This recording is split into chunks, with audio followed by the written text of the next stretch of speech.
There are nights in small towns that feel like they belong to no one. The kind of nights where the streetlights flicker just long enough to make you wonder if the darkness is thinking about something. Where the only sounds are the distant hum of a highway too far away to see, and the occasional bark of a dog somewhere deep in a neighborhood that's been slowly forgetting itself for 30 years. Millhaven, Tennessee, was that kind of town. Not the kind of place people wrote songs about, and not the kind of place people left either. It just existed, sitting in the low crease between two hills, with its gas station, its diner, its one stoplight that nobody really needed, and its people, weathered and quiet and carrying things they never quite put into words. It was in that town, on a street called Orange Pass, that a boy named Elias Varden started leaving food outside every night. He was 11 years old. He didn't tell anyone why. He didn't ask for permission. He just started doing it, quietly, the way children sometimes do things that turn out to matter more than anything an adult planned.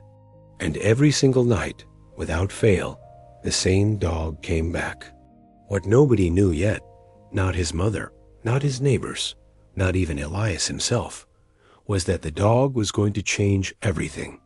Not in some dramatic, impossible way. Not the way things happen in movies. But in the way that real things change you, slowly, like water reshaping stone. Until one day you look at the shape of your life and realize it's completely different from what it used to be. And you can trace it all back to one quiet moment on a back porch in a town nobody's ever heard of. But to understand what happened, you have to go back to before the dog. You have to go back to the summer Elias Varden stopped talking. Not completely. He still answered questions at school. He still said please and thank you and yes ma'am to his teacher, Mrs. Caldwell, who wore her gray hair in a bun so tight it seemed to be the only thing holding her expression in place.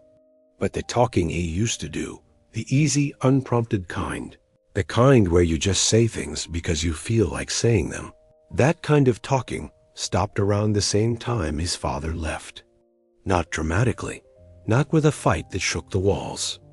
Raylan Varden simply left on a Tuesday morning in June while Elias was at school. And when Elias came home, the truck was gone, and his mother was sitting at the kitchen table with her hands folded on top of each other like she was praying, except her eyes were open and she was staring at the refrigerator. She didn't explain much. She was the kind of woman who thought explanations were a form of weakness, and so she just said that Daddy had gone, and that things were going to be different, and that Elias should wash up because dinner was almost ready. And dinner was ready, and it was good. She was a good cook. His mother, Vera Varden, a tall woman with red hair, she kept in a braid and a jawline that made her look like she had decided something a long time ago and never went back on it. She put a plate of pork chops and green beans in front of him, and she sat down across from him, and she asked about his day at school, and Elias answered, and that was that. But something inside him went quiet that night, and it didn't come back. The house on Orange Pass was a 2-bedroom with a wide back porch that faced a yard that backed up to a thin strip of woods. The woods weren't anything impressive, maybe 40 yards deep before they ran into the chain-link fence of the old textile mill property that had been shut down since before Elias was born. But to an 11-year-old boy, they felt deep enough to matter. He spent a lot of that summer sitting on the back porch steps, not doing much of anything, just watching the tree line the way you watch something you're expecting to speak. It was on one of those evenings in late July that he first saw the dog. He almost missed it. He'd been watching a moth navigate the porch light in that frantic, exhausting way moths do, as if the light is both the thing they want most and the thing that's going to destroy them. And when he looked back toward the yard, there it was, just at the edge of the trees where the grass got longer, because neither he nor his mother mowed that far. A dog standing completely still, watching him. It was hard to tell much about it in the low evening light. Medium-sized, dark-colored, ears up. Tail low, not tucked, just low, the way a dog holds its tail when it isn't sure what kind of situation it's walked into. It was thin, that much was clear even from the porch, the kind of thin that looks wrong, like the body is working too hard to maintain itself. Elias didn't move. The dog didn't move. They stayed like that for what felt like a long time, maybe a minute, maybe two. And then Vera called from inside the house that she needed him to bring in the laundry off the line. And Elias stood up, and the dog turned and disappeared back into the trees, so fast it was like it had never been there at all. He thought about it all night. He thought about the way it had looked at him, not the frantic, overeager way dogs look at people when they want something, and not the fearful, darting way strays often look. It had looked at him steadily, with a kind of careful attention that felt almost considered, like it was deciding something. The next evening, without saying anything to his mother, Elias went to the kitchen before dinner and took a handful of the dry dog food they kept for the neighbor's dog, Biscuit, who came through the yard sometimes. They kept a small bag because Biscuit had a habit of slipping through the fence gap, and Vera liked to keep him friendly. Elias took a small bowl, filled it, and set it at the bottom of the porch steps. Then he sat down and waited. He waited for over an hour.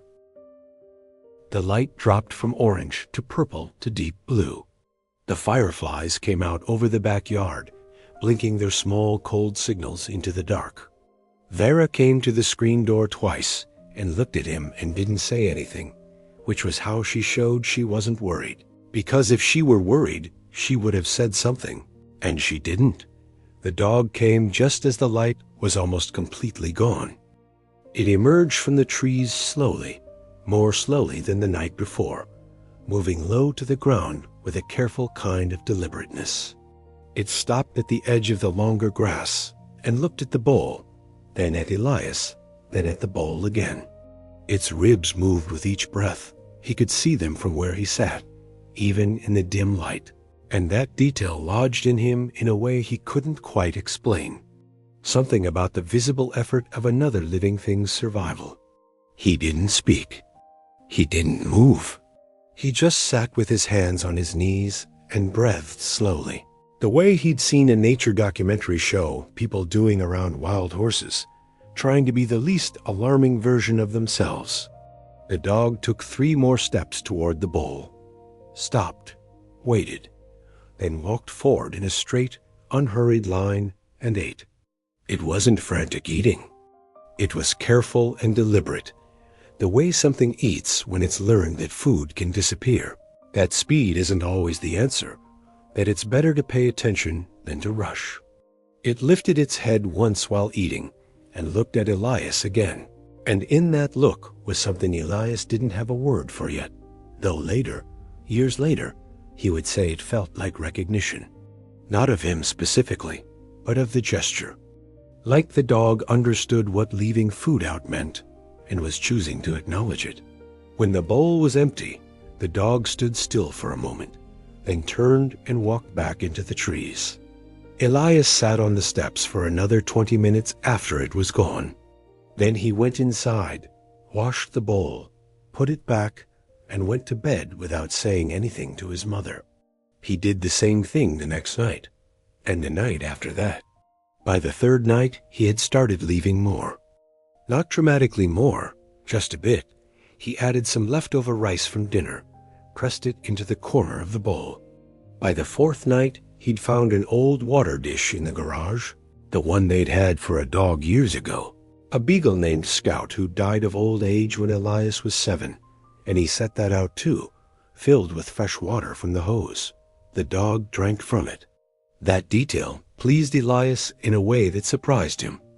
He started paying closer attention to the dog each night, cataloging things, the way kids do when they're deeply interested in something and don't have anyone to talk to about it. The dog was female, he eventually determined, which meant something to him, though he couldn't have said exactly what. Dark brown with patches of what might have been a lighter tan at the paws and muzzle, though it was hard to be certain in the evening light. One ear sat slightly higher than the other.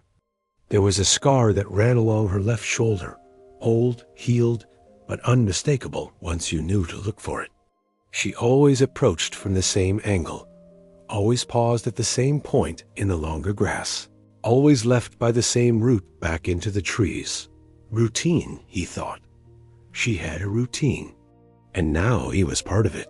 That realization settled into him like something warm, and it surprised him, because he hadn't felt anything particularly warm in several weeks. Vera noticed the second water dish before she noticed anything else. She came out one afternoon and stood on the porch with her coffee and looked at the two dishes, food bowl, water dish, sitting at the bottom of the steps, and she said nothing for a moment. Then she said, "Is there something I should know about?" And Elias, who had been reading on the porch swing, looked up and said, "There's a stray. She comes at night." She was thin. Vera looked at the dishes again and said, "Does she come up on the porch?" And Elias said no. And Vera said okay and went back inside. That was the extent of the conversation. But that evening, Elias found that his mother had left a container of leftover chicken in the refrigerator with a note that said, "For the dog." She didn't ask questions. She didn't make a big deal out of it. That was Vera's way of saying she was on board. Something about that small gesture, the chicken in the container, the note in her handwriting, made Elias feel less alone in a way he hadn't expected. He started keeping a notebook. He'd found it in his school bag, a composition notebook with a marbled cover that still had a few blank pages in the back from last year, and he began writing things in it. Not journal entries exactly, more like field notes. The kind of thing you might see in a nature documentary, narrated in a dry, calm voice. September 3rd. Dog arrived at 8:14 p.m. Ate all food. Drank water. Stayed approximately 6 minutes. Weather cool. Left without looking back. He wasn't sure why he was writing it down. He just knew that if he didn't, the evenings would start blending into each other, and he didn't want them to blend. School started back in the last week of August, which meant Elias was now navigating the double life of a quiet boy who sat near the window in 7th grade and a boy who had a secret understanding with a wild dog on the edge of a stand of trees. He wasn't unpopular at school. He wasn't anything at school, which is its own kind of loneliness. He had one friend, a boy named Coulter Briggs, who lived 3 streets over and who talked enough for both of them, which was part of why their friendship worked. Coulter was interested in trains and weather patterns, and had an uncle who'd worked in Alaska, and he could sustain a conversation on any of these topics for a surprisingly long time, which meant that Elias could be present without being required to contribute much. Coulter was the first person Elias told about the dog. Not right away. Not until mid-September, when the dog had been coming for almost 6 weeks, and Elias had begun to feel that carrying it alone was starting to weigh on him. Not in a bad way, but the way significant things weigh, like something that deserves to be shared. They were sitting in the bleachers after school, watching the older kids run track for no particular reason, except that they had nowhere else to be. And Elias said, "There's a dog that comes to my yard every night." And Coulter said, "What kind of dog?" And Elias said he didn't know exactly, brown, medium. And Coulter said, "Is it yours?" And Elias said, "Not officially." And something about the way he said that, "not officially," made Coulter go quiet for a second, which was unusual for him. And then he said, "That sounds like something you should figure out." Elias said, "Yeah." And they went back to watching the track. But that evening, after the dog came and ate and left, Elias stayed on the porch steps for a long time. He thought about what Coulter had said, something you should figure out. He thought about what he actually wanted. Not the practical version of wanting, not the version that involves leashes and vet bills and his mother's opinion, but the real version underneath that. He wanted to know who she was, where she came from, why she was alone in those woods. whether she'd always been alone or whether something had happened. He realized he was thinking about the dog the way he'd been trying not to think about his father. That thought sat with him for a while, out there in the cooling September dark. He didn't do anything with it. He was 11. He put it somewhere in the back of his mind where the other unprocessed things lived, and he went inside and brushed his teeth and went to bed. And in the morning, he got on the school bus and went about the business of being a 7th grader. But the thought was there, and it didn't go away. Weeks passed the way weeks do in fall in Tennessee, thick with golden light and the smell of leaves turning. The days shortening enough that by the time Elias got home from school, the light was already thinking about leaving. He started putting the food out earlier, afraid the dog might come while it was still light and feel too exposed. He wasn't sure why he worried about that. She seemed cautious, but not terrified. Still, he wanted her comfortable. He wanted the arrangement to feel safe to her. Around the middle of October, something shifted. The dog had been coming to the edge of the porch steps to eat for weeks, always from the bowl at the bottom, always keeping her distance. Then one evening, without any apparent reason, no change in the routine, no special food, no particular gesture on Elias's part, she didn't stop at the bottom step. She came all the way up to the porch. Not to Elias. She didn't come to him. She ate from the bowl, which he'd moved to the porch itself that evening, just to see what would happen. And she was maybe 4 feet from where he was sitting on the steps, turned sideways, not looking at her directly. Her paws made a sound on the wooden boards that he felt more than heard. She ate, and when she was done, she stood there for a moment, and she did something she hadn't done before. She looked at him for a long time. Not the cautious assessment look from the early days. Something else, something steadier. Something that Elias, who was not a dramatic kid and not given to embellishment, would later describe simply as, "She looked at me like she was making a decision." Then she turned and walked to the edge of the porch, stepped down, and went back to the trees. But the next night, she came up to the porch again, and the night after that. By the end of October, she was eating on the porch every night. And by the first week of November, she was lying down on the porch while he sat nearby, not touching, not playing, just present, both of them, in the same space, aware of each other, not needing anything from the other except the company itself. Elias started talking to her. Not much. Just quiet things, the way you talk when you're not expecting an answer. He talked about school. He talked about Coulter and his theories about wind patterns. He talked about his teacher, Mrs. Caldwell, and the way she said his name like it had 3 syllables instead of 2. He talked about his father once, briefly, just saying that his dad had gone and that the house felt different without him.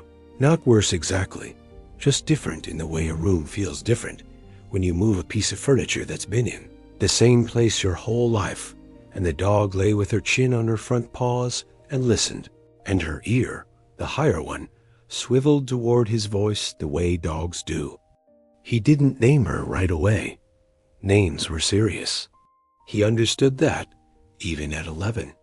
But one evening in early November, he was sitting on the porch and she was lying near the far edge, and the light was doing something particular. A deep amber that came low through the trees and turned everything gold for about 20 minutes before it disappeared, and she lifted her head and looked at him, and he said, out loud, to nobody in particular, "You look like a November kind of name." And then he thought about it, and he said, "I'm going to call you Nora." She didn't respond to it. Dogs don't respond to new names the first time, but it felt right. It settled. He wrote it in the notebook. November 6th, named her Nora. Weather, cold, arrived 6:47 p.m., stayed 34 minutes. He didn't know it yet, but things were about to get complicated. The first sign was a truck he didn't recognize parked on Oran's Pass for 3 days in a row in mid-November. White pickup, vented rear panel, no markings. It was just parked there, different spot each time. And Elias noticed it the way kids notice things adults walk past, because he had less on his mind and more attention to spare. He noticed it, filed it, and told himself it was probably nothing. The second sign was what the neighbors said. The Haskells lived 2 doors down. Gord and Patsy Haskell, retired couple, kept a garden that was the nicest thing on the street. Gord had the kind of disposition that made him talk to everyone who walked past. And one Saturday morning when Elias was getting the mail, Gord called over from his driveway and said, "Hey, young man, you seen a stray dog around here? Brown dog? Medium size?" And Elias felt something tighten in his chest. He said, "Not really." Gord said, "Someone's been complaining about a stray getting into trash cans over on the next block." Animal control came around asking. Elias said, "Huh, okay," and went back inside. He sat at the kitchen table for a while after that. Animal control. The words had a specific gravity when you were 11, and you had a dog that technically belonged to no one and existed in a kind of informal arrangement that had no legal standing whatsoever. He didn't tell his mother immediately. He thought about it for 2 days, which for an 11-year-old is a long time to hold something. He turned it over the way you worry a loose tooth, not wanting to push too hard, but unable to leave it alone. He thought about what it would mean if animal control found Nora. He thought about the shelter. The closest one was in Hardin County. He'd looked it up, and it had a policy about strays that he'd read carefully, and that used the word euthanize in a context that made his stomach drop. He thought about what it meant that he had come to care this much about a dog that was not his, that slept somewhere in those 40 yards of woods, that could disappear any night and never come back. And he thought about the fact that she kept coming back, every night, without fail, and that this had to mean something. He told his mother on a Thursday evening after dinner. He waited until she was done with the dishes and sitting in the living room with her book, and he sat down on the other end of the couch and said, "I need to tell you something about the dog."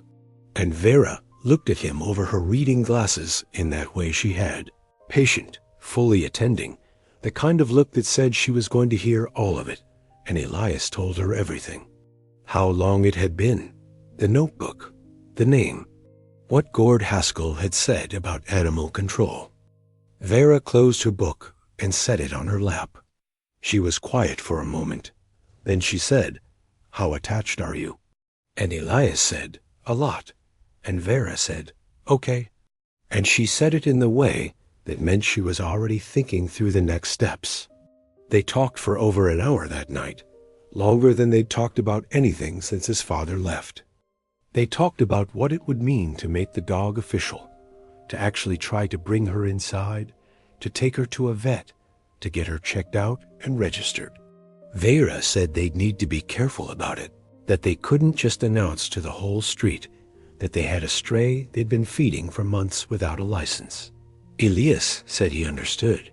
Vera said she'd call her friend, Janet, who volunteered at the rescue organization in Cloverfield, and ask what the right steps were. And then she said something that Elias didn't expect. She said, "Your father used to say that the way a person treats a stray animal says everything about them." And she said it without bitterness, or if there was bitterness, it was the old kind, the kind that's been processed enough to be shared. Elias looked at her and didn't know what to say. She picked up her book again, which was her way of closing a topic, but gently. He went to bed. He lay awake thinking about his father saying that, about the version of his father who believed that, about how the same person could believe something like that and still leave on a Tuesday morning without a note. Outside, somewhere in the dark of the yard or the woods, or some space in between, Nora was sleeping. He found that thought comforting, and he wasn't sure if that was sad or okay or both. Janet Morley, Vera's friend, was a practical woman who'd spent 15 years as a veterinary technician before moving to rescue work. and she drove out to Millhaven on a Saturday morning in late November in a rust-spotted Subaru with a kennel in the back and an expression that suggested she'd seen every variation of this situation and was not easily impressed. She sat at Vera's kitchen table and drank coffee and asked Elias questions in a direct, unembellished way that he appreciated. How long had the dog been coming? Did she seem aggressive? Did she eat consistently? Was she limping? Did her coat look healthy or patchy? Had she ever shown fear of specific things? Elias answered everything from his notebook. Janet raised her eyebrows at the notebook. She said, "You've been keeping records?" He said yes. She looked at Vera and said, "He's going to be fine." The challenge, Janet explained, was that they couldn't just capture a stray dog and bring her inside without knowing her history. If she was someone's lost dog, there could be complications. If she was truly feral, which didn't sound like the case from what Elias described, the integration process would be different. She said the safest thing was to set a humane trap, a big wire kennel with food inside that would close when the dog stepped on the trigger plate, and get her in for an examination. Check for a microchip, check her health, go from there. Elias didn't love the word trap. It felt like a betrayal of something, even if it was a kind betrayal. He said, "Will it scare her?" Janet said, "Probably yes, in the moment. But dogs are resilient." She said it mattered more what happened after. They set the trap on a Monday evening. Janet had loaned them a large wire kennel, and they baited it with the most compelling thing Elias could think of. Leftover pot roast from Sunday dinner, which Nora had shown interest in before when he'd left bits on top of the kibble. He set it at the bottom of the porch steps, in the place where Nora always paused before coming up. And he sat on the steps and told himself it was going to be okay, and mostly he believed himself. She came at 7:02 p.m., according to his notebook. She came from the trees in her usual way, paused at the usual point in the longer grass, and then walked toward the porch. She saw the kennel. She stopped. She stood perfectly still for a long time, maybe 3 minutes, which is a long time to stand still, and she looked at it with an expression that Elias could only describe as consideration. She turned her head slightly. She smelled the air. She took 2 steps forward and stopped again. Elias didn't move. He barely breathed. Nora looked at him. He looked back. And then she walked into the kennel, and the door closed behind her, and the sound of it made Elias's heart jump, even though he'd known it was coming, even though he'd told himself it was going to be okay. She didn't panic. That was the thing he held on to afterward. She didn't throw herself against the wire, or bark, or cry. She turned around in the small space, looked at him through the wire, and sat down, like she was waiting to see what happened next. Like she'd decided, somewhere in that 3 minutes of standing in the grass, that she was going to trust this. Elias sat down on the porch floor right in front of the kennel and put his fingers through the wire and said, "I've got you. I've got you, Nora." And she sniffed his fingers. And he cried, which surprised him, not much. Just a few tears he didn't bother to wipe, sitting there in the cold night air with his fingers through a wire kennel telling a dog he'd got her. The vet was a woman named Dr. Sheila Pross, who ran a small practice out of a building that had previously been a hardware store, and whose manner was quick and gentle in equal measure. She examined Nora the following morning.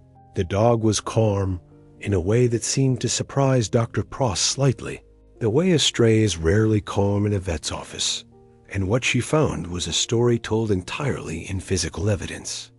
Nora was approximately 4 to 5 years old. She was malnourished, but not severely. Whatever she'd been eating in the woods had been supplemented enough, probably by Elias's nightly offerings, to keep her functional.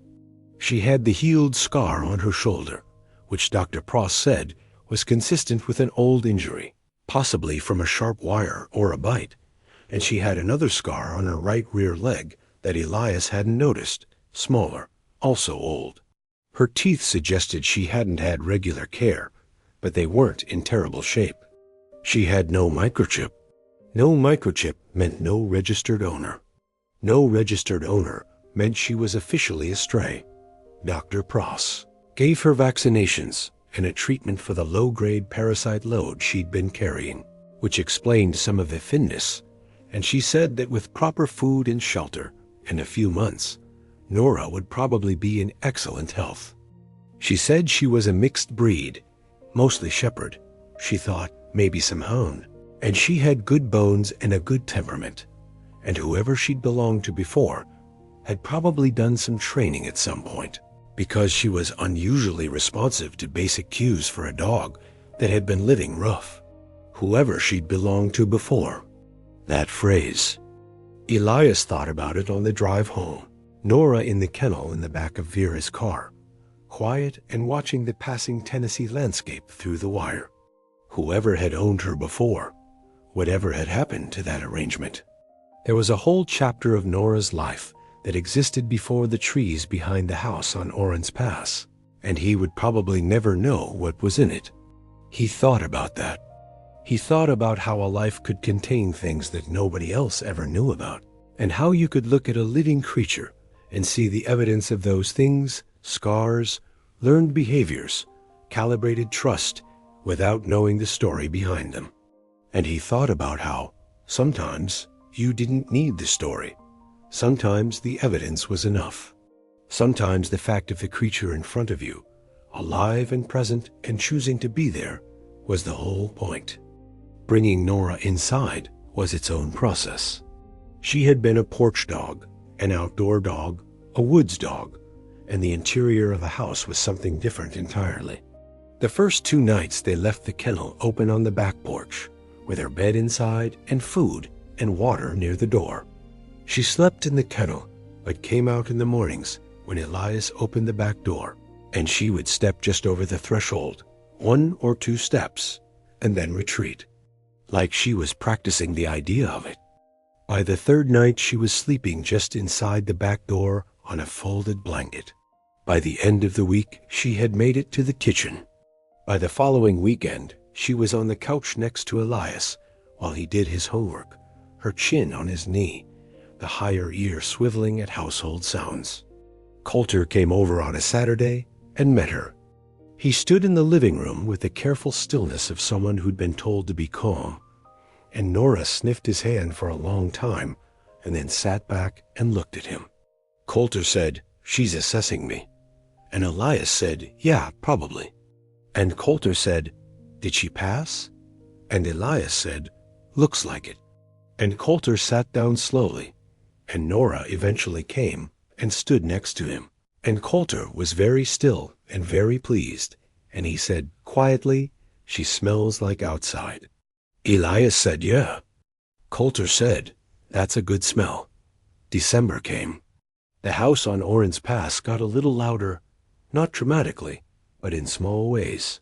The sound of nails on the kitchen floor, the soft percussion of Nora's tail against the furniture, the way she greeted Elias at the door when he came home from school with a focused, intent kind of attention that he'd never experienced from another living thing in quite that way.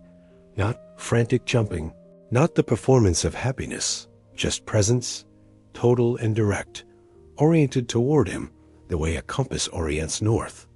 Vera seemed lighter too. Elias noticed it in small ways. She hummed sometimes in the kitchen, which she hadn't done in months. She bought Nora a bed with a thick bolster edge and brought it home in a bag from the pet store in Henderson, with the quiet satisfaction of someone who'd made a good decision. She started leaving a dog treat on top of her coffee maker in the mornings, which was her way of incorporating something new into the architecture of her daily routine. And the architecture of the daily routine was how Vera understood what mattered. Christmas that year was quiet but real. Just the 3 of them, Vera, Elias, and Nora, who had apparently decided that the tree skirt was an acceptable sleeping surface.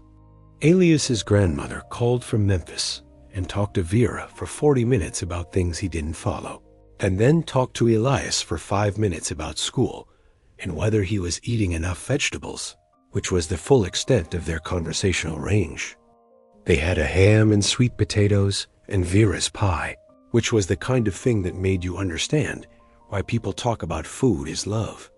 After dinner, Elias sat on the back porch in the cold. He'd started doing that sometimes, going back out there in the evenings, partly out of habit and partly because he liked the yard at night, the way the trees looked in the dark, the way winter stripped them down to their honest shapes. Nora came outside with him and sat by his feet, which was something she did now, this close orbiting, always within a certain radius, as if there was an invisible cord between them. He looked out at the edge of the trees, the place where she used to emerge every night. He thought about the version of things where he hadn't looked up from the moth, or where he'd gone inside to get the laundry and not looked back. How close everything was to not happening. How many things in life are like that, balanced on a moment's attention. He didn't know yet that there was more to the story. He thought the story was essentially over, that it had been a good story about a boy and a dog and a hard year, and that the ending was this: the porch, the cold, the dog at his feet, the quiet. He was wrong. It started with a phone call in January. Vera was at work. She managed the accounting office for a farm supply company out on Route 9, gone from 8 to 5, and Elias was home on a snow day, the second one that week, sitting on the couch with Nora and working his way through a book about Antarctic exploration that he'd gotten for Christmas, when the phone on the kitchen wall rang. He answered it because he always answered it, because Vera had an old-fashioned expectation that phones should be answered. The voice on the other end was a man's older, careful in the way voices are careful when they're not sure how their words will land. He said his name was Warren Shiv, and that he was looking for the Varden residence, and he said it like he'd written it down and was reading it off the paper. Elias said, "This is it." Warren Shiv said, "Good, good." And then he said, "I understand you might have found my dog." The floor under Elias's feet went uncertain, the way floors feel in dreams when you're not sure they'll hold. He said, "What dog?" And Warren Shiv said, "A brown shepherd mix female, answers to the name Greta." And Elias stood in the kitchen with the phone pressed to his ear and Nora at his feet looking up at him, and he said, "How did you find this number?" And Warren said, "I talked to someone at the animal shelter in Hardin County, and they pointed me to a vet, and the vet said there was a boy in Millhaven who'd brought in a stray matching that description. He said he wasn't trying to cause trouble. He said he just needed to know." Elias said, "Can you hold on a minute?" And he set the phone down on the counter, didn't hang up, just set it down, and he sat on the kitchen floor and put his arms around Nora's neck and stayed there for a while. She was still. She didn't squirm or push away. She was just there, in his arms, warm and breathing, smelling like dog and outside, and he pressed his face against the top of her head and felt something he couldn't have named if someone had asked him to try. Then he picked up the phone and said, "Tell me who you are." Warren Shiv turned out to be 67 years old. He lived alone in a small farmhouse about 22 miles east of Millhaven, out past where the highway bent toward the county line. He'd had Greta, the dog he'd named Greta, the dog Elias had named Nora, for 4 years before she went missing, sometime in the early summer of the previous year, around the same time Raylan Varden had driven away in his truck on a Tuesday morning. He'd found her as a stray himself, Warren said. Funny how that worked. She'd shown up at his farm the same way, just appeared one evening cautious and hungry, and he'd put food out, and she'd come back, and eventually she'd come inside. He'd had her for 4 years. She slept at the foot of his bed. She came with him in the truck when he drove into town. She knew the fence line of his property and patrolled it every morning, which was a thing she seemed to have decided to do on her own, some holdover instinct from some working dog somewhere in her bloodline. She'd gotten out through a section of fence that came loose in a storm in June. He'd looked for her. He'd put up flyers. Elias hadn't seen them. They'd probably been on the other side of town, closer to the highway. He'd driven around calling her name. He'd filed a report with animal control. He'd checked the shelter. He'd done everything you do. He'd just stopped doing it in August, he said. Not because he stopped caring, but because at some point you have to accept that the world is bigger than what you can search, and that some things that get lost don't come back. He'd gotten a call from the vet just last week. He said he'd taken a few days to think before calling. Elias asked why he'd waited. Warren was quiet for a moment. Then he said, "Because I wanted to know who had her first. I wanted to understand the situation." He said, "The vet told me a little bit about your family, about your dad being gone." He said he wasn't sure what the right thing was, and he needed to sit with it. Elias was standing in his kitchen on a cold January afternoon with snow coming down past the window, and Nora was sitting next to his feet, and he understood in that moment that this was the part of the story where it became something larger than him, that it wasn't just about a dog anymore. It was about two people on either side of a hard thing trying to figure out what was right. He said, "Do you want to come meet her?" Warren said, "Yes, I think I do." Vera came home to find Elias at the kitchen table with his notebook and a cup of hot cocoa, and Nora at his feet, and an expression on his face that she described later as the look he got when something was too big to swallow at once. She put down her bag and sat across from him and said, "What happened?" And he told her. Vera was quiet in the way she was quiet when she was thinking hard about multiple things at the same time. She asked questions. What was the man's name? What was his story? What exactly was he asking for?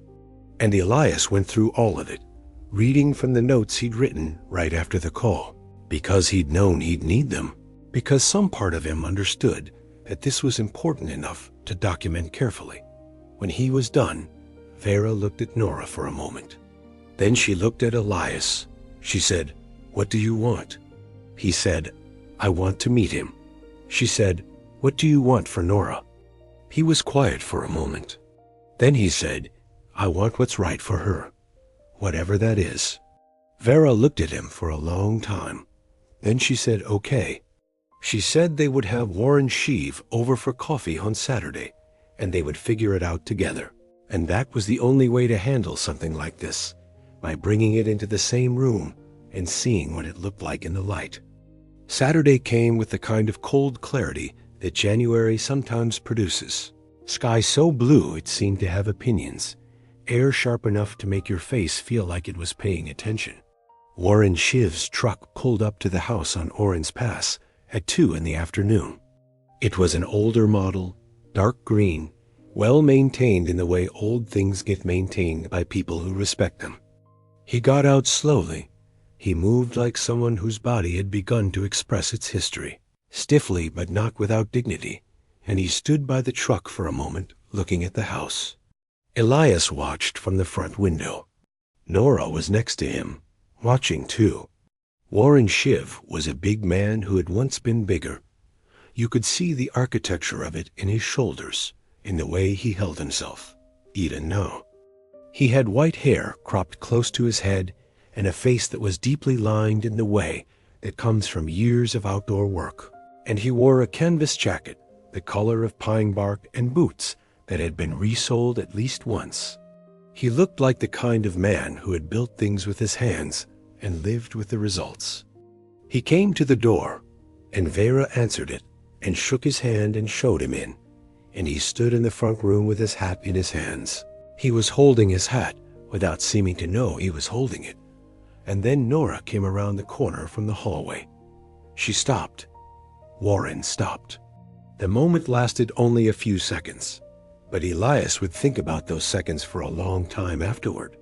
Nora looked at Warren, the careful, considered look that Elias knew well by now, and then she did something he'd never seen her do.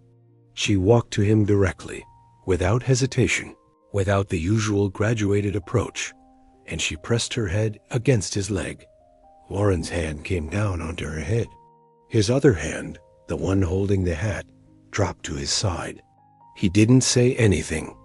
His jaw moved without making sound, and he bent at the knees carefully, the way someone with old knees bends, until he was crouched down next to her, both hands on her now, and she was pressing against him, and the hat was on the floor, and nobody in the room said anything for a long time. When Warren stood up again, he didn't look at Elias right away. He looked at the wall, then out the window, and down at Nora, who was still close to his leg.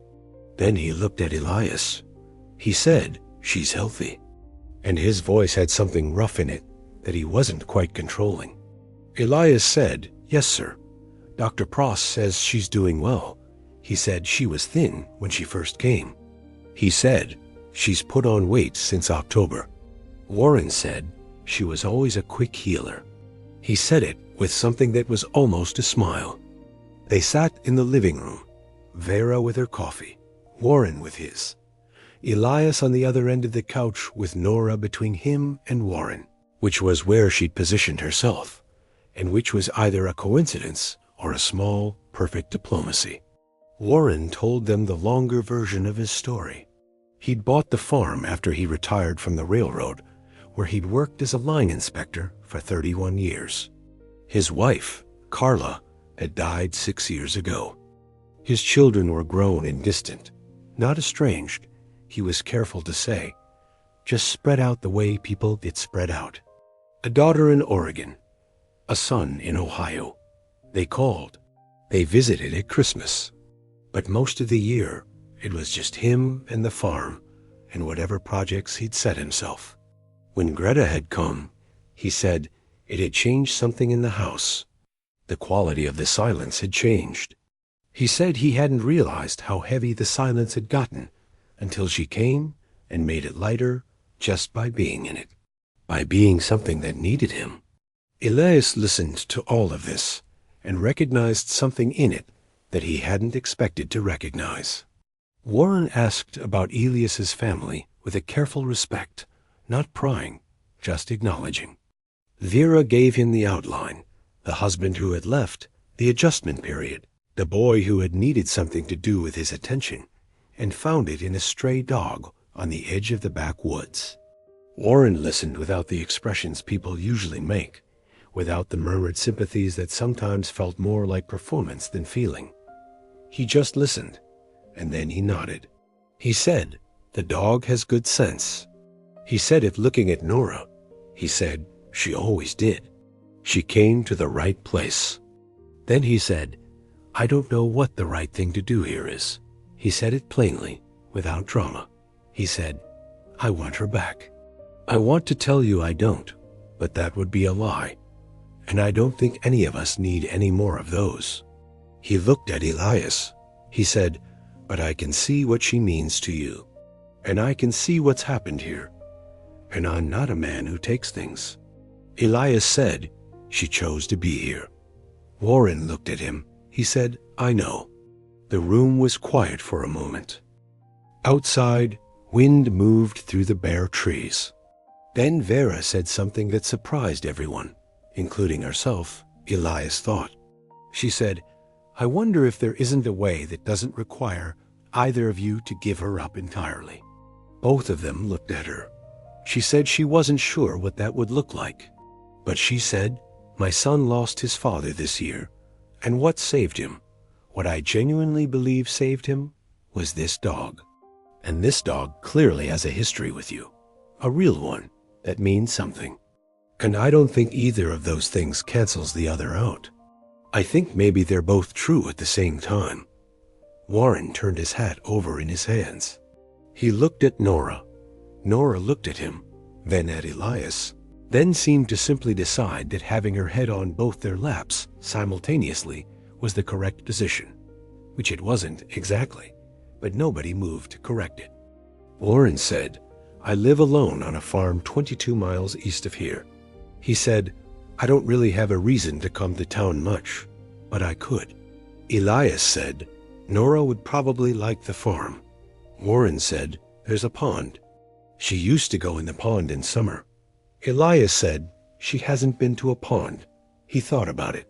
He said, "I bet she'd like that." Warren looked at Vera and said, "I don't want to make your life complicated." She said, "It's already complicated." She said it without bitterness. She almost said it like a joke. What they arrived at that Saturday afternoon in January, with no paperwork and no formal agreements, and nothing except the kind of understanding that happens between people who've decided to trust each other because the alternative is worse, was this: Nora would stay with Elias and Vera on Oran's Pass, but Warren would visit. And in the summers, if Elias was agreeable, Nora would go to the farm for a few weeks. And Elias could come to the farm, and Warren would come to Millhaven. It was not a conventional arrangement, but it was an honest one, and it held. The months that followed were a kind of education for Elias that no classroom had given him, and no classroom could. Warren Shiv came to Oran's Pass twice in February, once just to see Nora, once to help Vera fix a section of back porch railing that had been soft for months. He came with tools and no announcement, just a call the evening before to say he'd be around, and he fixed the railing and had lunch and played with Nora in the backyard and drove home. And Vera said afterward that she hadn't realized how much she'd forgotten about what it felt like to have another capable adult in the house. Elias started going to the farm in March, just on Saturday mornings at first. Warren would pick him up in the green truck. He always arrived exactly on time, which Elias came to understand was a fundamental expression of Warren's character, the kind of reliability that's become second nature. And they'd drive the 22 miles on the 2-lane with the radio on, not talking much, which was fine because neither of them required constant talking. Nora was always in the back seat on these trips, standing up for the first few miles and then settling, her head sometimes resting on Elias's shoulder. The farm was not a working farm anymore, not in the sense of producing income. It was a house and 40 acres and a barn that Warren used for storage, and a pond that was indeed there, at the low corner of the south field, edged with cattails and willows that were just beginning to turn green in early March. Elias walked the fence line with Warren the first Saturday, learning the property the way Warren explained it. Methodically, historically, this fence post was replaced 4 years ago. This corner drains bad in heavy rain. This section the deer come through in October. It was the kind of knowledge that accumulates over years and feels casual until you realize how dense it is. They started working on things together. Small projects at first, replacing a broken gate latch, clearing a clogged drainage ditch along the south field, restringing a section of fence. Warren was a precise and patient teacher, the kind who explains why something works the way it works, not just how to do it. Elias found that he liked working with his hands in ways that he hadn't known to look for, liked the satisfaction of a problem that had a physical solution, liked the way time moved differently when you were focused on making something right. Nora arranged the farm on these visits with a proprietary air that made Warren smile. She remembered it. That was clear. She remembered the fence line, remembered the pond, and the first time she went to the pond with Elias beside her, she stood at the edge for a moment and then walked in with a kind of calm inevitability, and Elias laughed out loud, which he hadn't done in a while, and the sound of it surprised him. Coulter came to the farm once in April and was profoundly interested in everything, which made Warren, who was not naturally effusive, respond to him with a dry, patient thoroughness that Elias recognized as a high form of respect. Coulter asked about the railroad, about the history of the property, about the drainage patterns of the south field, and Warren answered each question fully and without condescension. And by the end of the afternoon, Coulter had declared it the most interesting Saturday he had all year, which, knowing Coulter, was significant. Spring came in the way it does in Tennessee, fast and loud and green, everything happening at once. The trees going from bare to full in what seemed like 2 weeks, the whole landscape changing register. Elias turned 12 in April. Vera made him a cake with chocolate frosting, and Warren came over for it, which had not been planned, but which happened because he called to wish Elias a happy birthday, and Vera had said, "Come eat some cake," and he'd driven the 22 miles. There were things Elias was carrying that spring that he was still figuring out how to put down. His father hadn't called since October. A single phone call from somewhere in Alabama, brief and awkward, that had left Elias feeling worse, and if the call hadn't come. He'd told Warren about it on a Saturday drive, not dramatically, just mentioned it. And Warren had been quiet for a moment, and then said, "Some men don't know how to stay in the life they made." He didn't say it with anger. He said it with the kind of tired accuracy that comes from living long enough to see patterns. He said, "That's about him, not about you. You understand that, right?" And Elias said, "I'm trying to." And Warren said, "Good. That's the right answer." There was a day in late May, a Saturday, clear and warm, the first real summer warmth, when something happened that Elias later thought of as the moment everything became something other than a story about loss. They were sitting on the porch at the farm after a morning of work, Warren with a glass of iced tea, Elias with one too. Nora sprawled in the shade of the porch rail in the loose-limbed way dogs sprawl when they are entirely content. The pond was visible from there, a glint of it, and the willows were moving. Warren was talking about the railroad, about a stretch of line in West Virginia he'd walked 3 times a year for years. And he said it in the specific sensory way. He talked about things he cared about, the smell of the creosote ties in summer heat, the way certain bridges sounded underfoot, the hills that stood on both sides of the track like they were listening. Elias was listening too, the way he'd gotten good at listening, not waiting for his turn to talk, but actually inside what was being said. And Warren said, "After Carla died, I used to drive out to that stretch of track sometimes, just to feel like I was somewhere I knew." He said, "The body knows places, even after you've left them." And Elias thought about the porch on Oran's Pass, and the trees, and the evening light going gold through them, and he knew what Warren meant. Then Warren said, "You know what I think about when I think about the night Greta got out?" He said, "I think about how she must have run. Not panicking, she never panicked, but just running, putting distance between herself and the place she knew, going somewhere new because something in the storm had opened a door. And I used to think that was a tragedy." He said, "I've changed my mind about that." Elias looked at him. Warren said, "She went and found you." He said it with a simplicity that made it feel like fact rather than sentiment. He said, "I don't think she was lost. I think she went where she needed to go." The summer came. Nora went to the farm for the first 2 weeks of July, as agreed, and Elias went with her every other day, helping Warren with a project he'd undertaken, cleaning out the barn, which had accumulated 30 years of accumulated things that needed to be sorted and kept or discarded.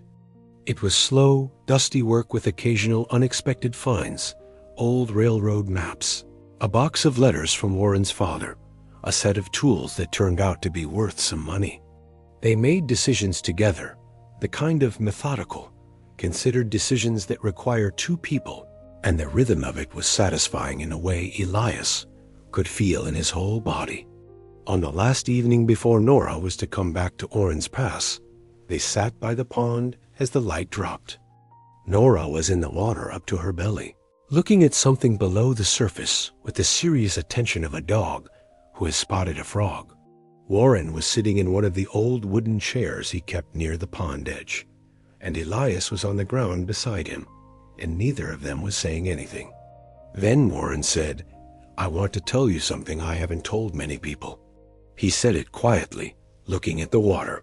He said, "When Carla died, I actually thought that was the end of my life's important part."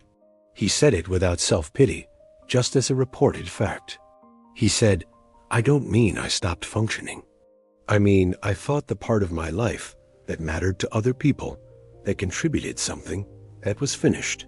He said, "And then Greta came, and I stopped thinking that. And then I found out where Greta went," he said, "and now here we are." He gestured vaguely at the pond and the willows and the evening, and Elias sitting beside him and Nora in the water.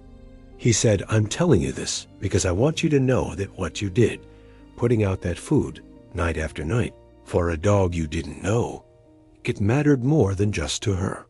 It brought something back into the world that I thought was finished." He said, "That's a considerable thing for an 11-year-old to do." He said, "I don't think you knew you were doing it." Elias said, "I didn't." He said, "I just didn't want her to be hungry." Warren said, "I know." He said it like that was the whole point. That fall, Elias started the 8th grade. He was different from the boy who had started 7th grade, though he couldn't have cataloged the differences precisely. He talked more or differently, not more quantity, but more substance, less withholding. He answered questions in class without waiting to see if someone else would. He started a project for his science class on the ecology of secondary growth forest, which was what the strip of woods behind his house technically was, and he got an A, and Mrs. Caldwell wrote on his paper, "Excellent observational work," which made him feel something warm in his chest. He still kept the notebook. It had become a different kind of notebook by now, still dates and observations, but also other things, sketches of Nora in different positions, notes about the farm and the work, and the things Warren said that he wanted to remember. It was starting to look less like field notes and more like a record of a life being built. His father called again in September. Elias answered and let him talk, which was mostly what his father needed to do, talk without being sure what he was saying or what he wanted. He had moved to Florida, somewhere on the Gulf Coast. He said he was working in construction. He said he thought about Elias. He said the kind of things people say when they don't have better words and know it and say them anyway. Elias listened. He didn't say much. When the call was over, he sat for a while, and Nora came and sat next to him, and he put his hand on her back, and he thought, not for the first time and not for the last time, about the arithmetic of the past year. What he had lost, what had come, the specific mathematics of how you can come out of a year that took something important and find yourself with something you wouldn't trade. He thought about Nora on the edge of the trees, about the way the light had been that first evening, orange going to purple, the fireflies coming out, the dog at the edge of the longer grass watching him with that careful, considering gaze, about the way everything that followed had come from that moment of not looking away. He thought about Warren at the pond, saying, "I don't think she was lost. I think she went where she needed to go." He didn't know if that was true in any cosmic, provable sense. He was 12 years old and honest enough to know there were things he wasn't old enough to have answers to. But he knew it felt true in the way that certain things feel true before you have the language for them, in the body, in the specific weight of the years since. He knew that the hole his father's leaving had made in him had not been filled. Exactly. You couldn't fill something like that. Not with a dog, not with a 67-year-old former railroad inspector, not with anything, but it had been, somehow, accompanied, held company, made survivable, and then more than survivable. He went out to the back porch as the evening came on. The yard was quiet.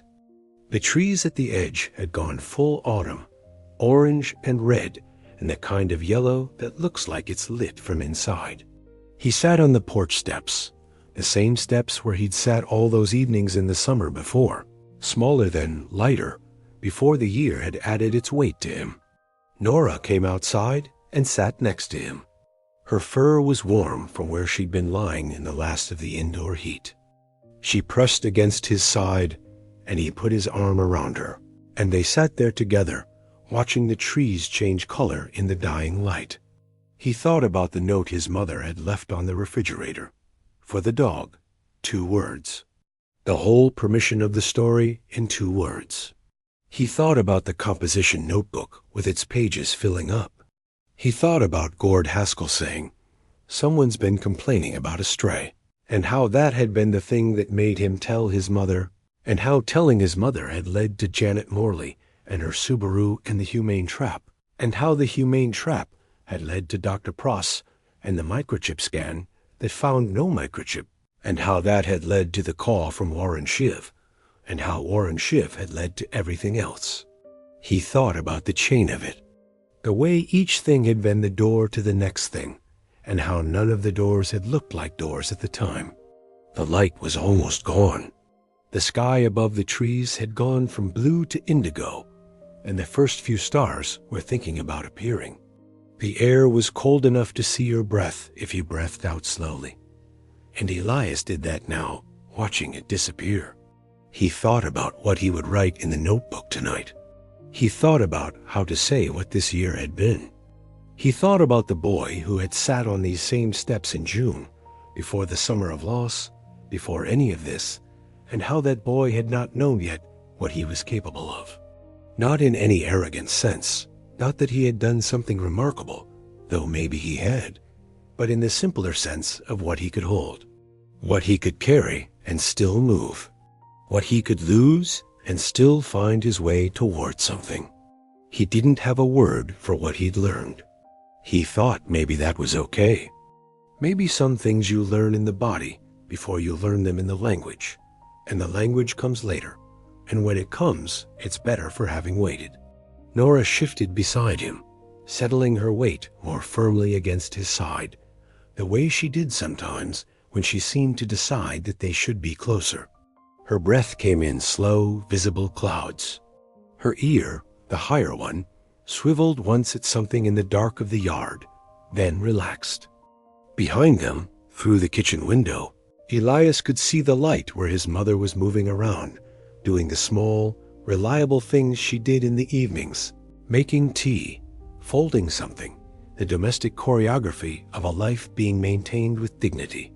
He could hear the low sound of the radio she kept on while she worked, not loud enough to make out words, just the presence of it, the proof of occupation.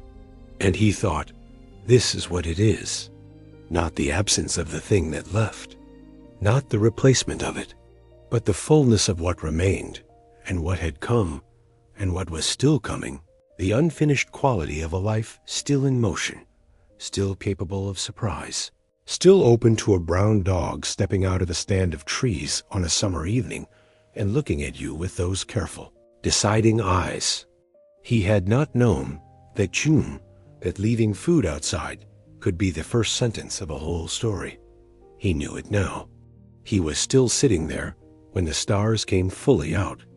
He was still sitting there when his mother came to the screen door and looked at him and didn't say anything, which meant she wasn't worried, which meant everything was okay. He heard the screen door ease shut again, and then he heard the radio and the kettle, and all the small sounds of an ordinary evening in a house where two people and a dog had made something out of what was left, and he sat with it. He didn't rush it. He let it be what it was, impermanent and imperfect and real, the way all the best things are real. The way a dog that came back every night was real. The way a man who drove 22 miles for birthday cake was real. The way his mother's note on the refrigerator was real. The way trust, extended carefully in the dark, could grow into something neither person who offered it quite expected. He sat there until the cold made him have to go in. And then he went in, and the light came on in his room, and Nora followed him up the stairs, and the house on Oran's Pass settled into its nighttime sounds, and outside the trees stood in the dark the way they always stood, rooted and patient, and holding whatever secrets the earth gave them to hold. The boy had left food outside every night. The same dog had come back, and everything, quietly, slowly, without announcement, had changed.